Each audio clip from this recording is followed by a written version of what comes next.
Iran ने 48 घंटे का युद्ध लड़ने की पूरी तैयारी कर ली है। 48 घंटे में ईरान 200 मिसाइल फायर करना चाहता है। 48 घंटे में ही ईरान अब इजराइल को पूरी तरह खत्म करना चाहता है। ईरान ने इस युद्ध के लिए एक बड़ी तैयारी की है। इस तैयारी का वीडियो जब से इजराइल पहुंचा है तब से नेतन्याहू के सभी कमांडर बैकफुट पर नजर आ रहे हैं।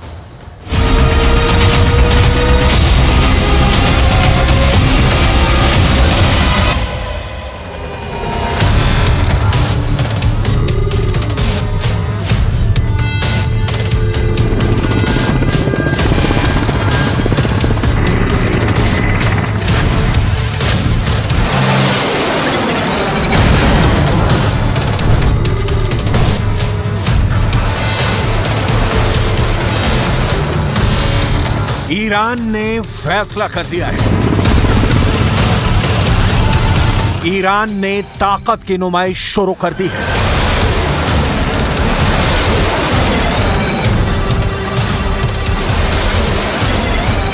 ईरान ने ऐसी फायर पावर दिखानी शुरू कर दी है जिसकी जद में जो आएगा वो मिटा दिया जाएगा।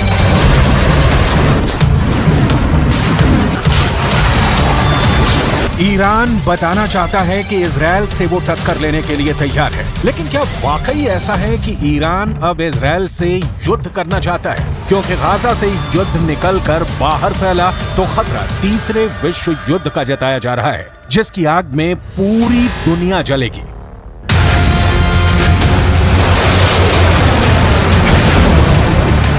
ईरान पर इस वक्त पूरी दुनिया की नजर है। इजराइल से लेकर ब्रिटेन और रूस से लेकर अमेरिका तक सब ईरान के इस फायर पावर पर नजर गड़ाए बैठे हैं, क्योंकि इन धमाकों, इन रॉकेट्स और इन टैंकों के टारगेट पर इस वक्त दो देश हैं।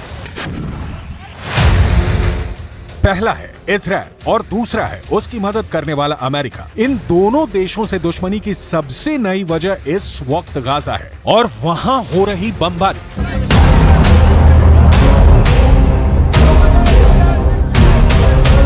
गाजा में इजराइल की बमबारी की वजह से 8,000 से ज्यादा लोग मारे जा चुके हैं। कब्रिस्तान नहीं बचे हैं। लोगों को एक साथ दफनाया जा रहा है। गाजा की हजारों इमारतें इजराइल के बम से तबाह हो चुकी हैं।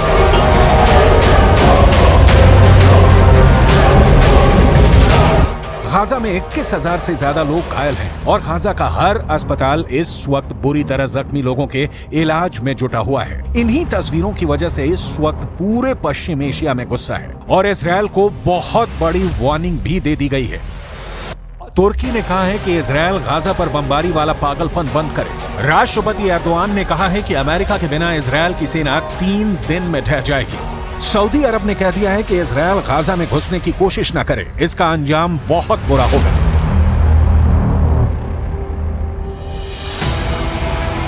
ईरान की तरफ से सबसे सख्त बात कही गई है। राष्ट्रपति रईसी ने ऐलान कर दिया है कि इजराइल की हुकूमत गिरने वाली है। कुल मिलाकर एक बात साफ है कि इजराइल गाजा पर नॉन स्टॉप बमबारी की वजह से पूरे पश्चिम एशिया में घिर चुका है। ईरान और सऊदी अरब की तरफ से तल्ख बातों के बाद अब तुर्की भी इजराइल के खिलाफ उतर चुका है। सवाल है कि क्या ये तीनों देश इजराइल के खिलाफ एक्शन को लेकर वाकई गंभीर हैं या फिर ये सिर्फ एक गीदड़ भभकी है?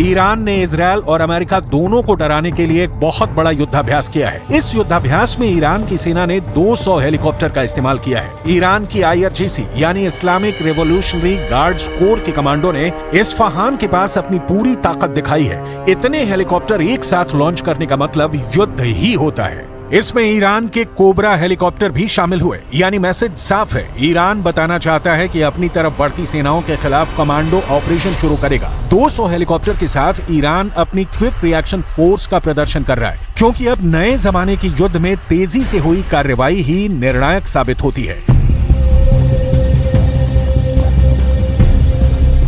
एक बड़ी कमांडो टीम को कैसे दुश्मन के इलाके में उतारना है ये भी दिखाया गया। अमेरिका में बने C-130 हरक्युलिस विमान के जरिए कमांडोज को कैसे दुश्मन के इलाके में भेजना है इसकी भी तैयारी दिखाई गई। लेकिन सबसे खतरनाक मैसेज ईरान की ड्रोन पावर है। यूक्रेन में शाहिद ड्रोन की कयामत वाली कार्रवाई के बाद अब ईरान कॉम्बैट ड्रोन में सुपर पावर बन चुका है। ड्रोन से मिसाइल कैसे फायर करनी है, दुश्मन पर कैसे पिन पॉइंट अटैक करना है, ये भी ईरान के इस युद्धाभ्यास में दिखाया गया। इसके बाद बारी आई है टैक्टिकल मिसाइल, यानी छोटी दूरी पर दुश्मन के टुकड़े पर कैसे सटीक हमला करके हाहाकार मचाना है। ईरान इसका भी एक्सपर्ट बन चुका है। ये सब हथियारों को इजराइल के बॉर्डर तक ले जाना ईरान के लिए आसान नहीं, लेकिन एक तरह से ये युद्धाभ्यास करके ईरान अपने दुश्मनों को बता रहा है कि अगर उसे अपनी जमीन पर युद्ध लड़ना पड़ा तो मुंह तोड़ जवाब मिलेगा। वैसे ईरान बार बार कह चुका है कि गाजा में इजराइल का ग्राउंड ऑपरेशन हुआ तो इसका मतलब युद्ध होगा और तब उसे रोकने वाली कोई ताकत नहीं बचेगी। जमीन नुक्ते कुव्वत फिलिस्तीनी हास्त, अगर बियायंद तबदील ख़वाहंद। ईरान के तेवर देखकर नेतन्याहू की तरफ से एक ऐसा बयान आया है जिसकी पूरी दुनिया में चर्चा हो रही है। नेतन्याहू ने कहा है कि 7 अक्टूबर को हुए हमास के हमले के पीछे ईरान है। इस बारे में वो पुख्ता तौर पर नहीं कह सकते। देखा जाए तो एक तरह से नेतन्याहू ने ईरान को क्लीन चिट दे दी है। איראן תומכת בחמאס.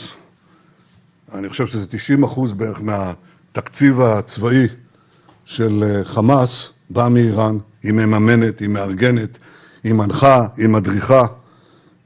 אני לא יכול להגיד לך בהכרח שבפעולה הספציפית הזאת, ברגע הספציפית הזה, הם היו שותפים למיקרו-תכנון. אבל זה שהם מגבים את מכונת המלחמה של החמאס, הם מקיימים אותה. בלי הפיגומים האלה אין חמאס. כמו שאין חיזבאללה. सवाल ये भी उठता है कि ईरान से युद्ध को लेकर क्या इजराइल बैकफुट पर आ चुका है और वो ईरान से ये भी कहना चाहता है कि वो भी गाजा से दूर रहे।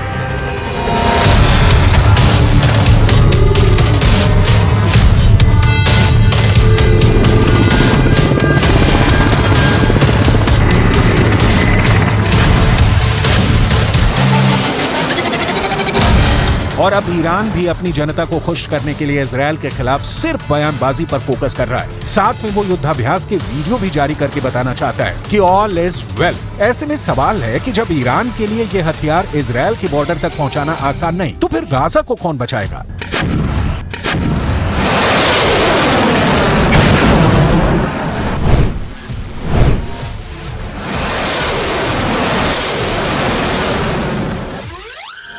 क्या गाजा को खुद को बचाना होगा? क्या गाजा के लिए युद्ध की धमकी वाले बयान सिर्फ और सिर्फ दिखावा है? ये सवाल इसलिए क्योंकि इजराइल की सेना ने रात के दौरान चलाए गए ऑपरेशन के दौरान गाजा में कार्रवाई की है। हालांकि उसे शुरुआती झटकों के बाद समझ में आ गया कि गाजा में टिक कर ऑपरेशन करना उसके लिए आसान नहीं होगा। ये गाजा की तरफ बढ़ती इजराइल के सैन्य काफिले का वीडियो है जो 7 अक्टूबर का बताया जा रहा है। तब हमास की एक एंटी टैंक मिसाइल ने इजराइल की पैंथर बख्तरबंद गाड़ी को टारगेट किया था। इस धमाके का क्या असर हुआ इसकी रिपोर्ट नहीं मिली, लेकिन पैंथर बख्तरबंद गाड़ी में 12 से 14 सैनिक सवार किए जाते हैं। गाही अमलियात